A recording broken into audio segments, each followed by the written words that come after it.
Hello guys, welcome to my channel. তো বন্ধুরা, সবাইকে জানাই অনেক অনেক শুভেচ্ছা, ভালোবাসা, অভিনন্দন। বন্ধুরা সবাই নিশ্চয়ই ভালো আছে, আর আমিও খুব খুব ভালো আছি। আজ আমি নিয়ে চলে এসেছি দুধ চা রেসিপি। সিম্পল দুধ চা, কিন্তু খেতে অসাধারণ। তো তার জন্য আমি এখানে বসিয়ে দিয়েছি একটি সসপ্যান, আর তার জন্য আমি নিয়ে নিয়েছি কাপ মেপে জল নিয়ে নেব। এই জল কাপ মেপে নিলে কিন্তু খুব সুবিধা হয়। তো কাপ মেপে আমি এখানে 3 কাপ জল নিয়ে নিয়েছি। আর জলটা যখন এরকম একটা ফুট নিয়ে আসবে, তখন কিন্তু আমি কিছুটা পরিমাণ ঢেলে রাখবো, আর কিছুটা পরিমাণ বসিয়ে রাখবো, সসপ্যানে রাখবো। এবার আমি এখানে 3 কাপ জল নিয়েছি, তার জন্য এখানে 3 চামচ আমি এখানে চা পাতা দিয়ে দেব। 3 চামচ চা পাতা দিয়ে দিতে হবে। আর এটা কিন্তু একটু লো ফ্লেমে রাখতে হবে, তাহলে না হলে জলটা পুরো মরে যেতে পারে, কমে যাবে। তো আমি এখানে লো ফ্লেমে দিয়ে রেখেছি। চাটা এখানে কিন্তু তবুও ফুটছে, ভালোভাবে লিকারটা বেরিয়ে আসার জন্য এখানে কিন্তু সসপ্যানে কিন্তু চা দিয়ে বসানো আছে। লিকারটা ভালোভাবে বেরিয়ে আসছে। যে জলটা আমি ঢেলে রেখেছিলাম একটা পাত্রে, তাতে কিন্তু আমি এবার দিয়ে দেব দুধ। তো আমি এখানে 3 কাপ জল নিয়েছি যেহেতু, তাই এখানে আমি 7 চামচ দুধ দিয়ে দেব।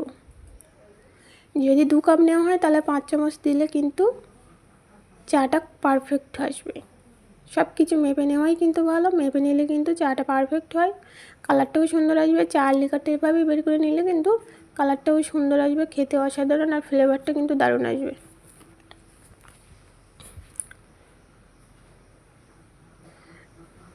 দুধটা কিন্তু ভালোভাবে আমি গুলে নিয়েছি যাতে কোনো দলাপাকায় না থাকে। তারপরে কিন্তু আমি যে চার লিকারটা বের করেছিলাম সসপ্যানে, তাতে কিন্তু ঢেলে দিয়েছি।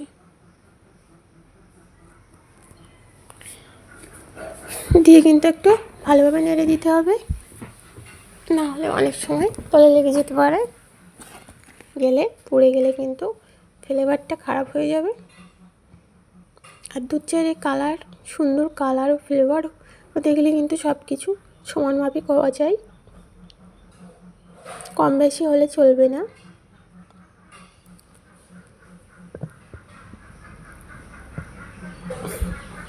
যত ভালোভাবে এই দুধ চাটা এরকম চামচ দিয়ে নাড়বে, তত কিন্তু ভালো হবে। আর এর ফোটাতে হবে ভালোভাবে, কিন্তু যত ভালোভাবে ফোটাবে তত কিন্তু এই চাটা খেতে অসাধারণ লাগবে।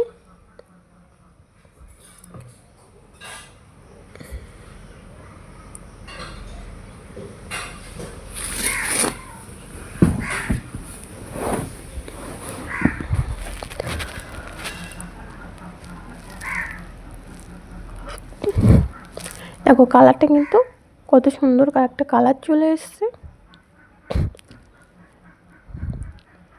আমি এই চাটা কিন্তু খুব একটু টাইম নিয়ে ফোটাই, আর ওপরে যখন দেখবি একটু আলাদা একটা সরবরা টাইপের মতো লালচে কালার চলে এসছে, তখন ভাববে চাটা পারফেক্ট হয়েছে।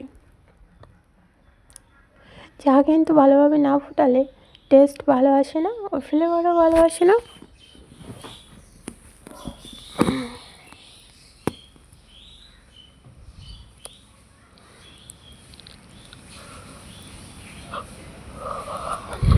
এই চা কিন্তু একবার বানিয়ে সবাইকে খাওয়ালে বারবার খেতে চাইবে। তো বন্ধুরা, তোমরা আবার ট্রাই করে দেখো, নিশ্চয়ই তোমাদেরও ভালো লাগবে। আর আমার ভিডিওটা ভালো লাগলে অবশ্যই লাইক, কমেন্ট, শেয়ার করতে ভুলো না। যারা ইউটিউব থেকে দেখছো তারা অবশ্যই কিন্তু সাবস্ক্রাইব করে দিও, তাহলে সর্বপ্রথম আমার ভিডিওর নোটিফিকেশান তোমার কাছে চলে যাবে। আর যারা ফেসবুক থেকে দেখছো তারা অবশ্যই ফলো দিয়ে রেখো, তাহলে আমার ভিডিওর নোটিফিকেশান তোমার কাছে চলে যাবে। বন্ধুরা, চুপি চুপি ভিডিও দেখে চলে গেলে হবে, একটা লাইক, শেয়ার, কমেন্ট করে যাও। তো বন্ধুরা, অবশ্যই তোমরাও ট্রাই করো। আর আমি চাটা কিন্তু খুব ভালোভাবে ফুটিয়ে নেব। দেখতেই পাচ্ছ ওপরে কিন্তু হালকা একটা কালার চলে এসছে।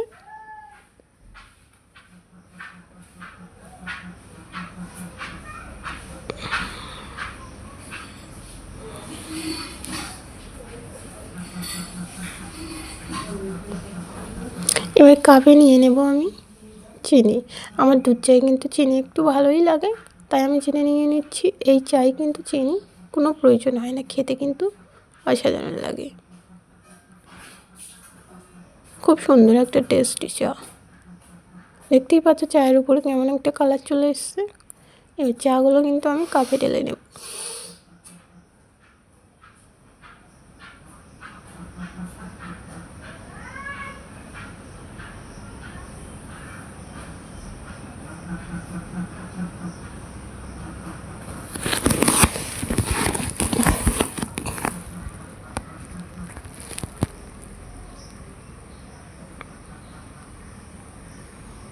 এই চা পাতায় আমি এরকম চামচ দিয়ে একটু চাপ দিলে দেখতেই পাচ্ছ এতে কিন্তু প্রচুর চা থাকে। তো বন্ধুরা ততক্ষণ টাটা বাই বাই, সবাই ভালো থেকো, দেখা হচ্ছে টাটা বাই বাই।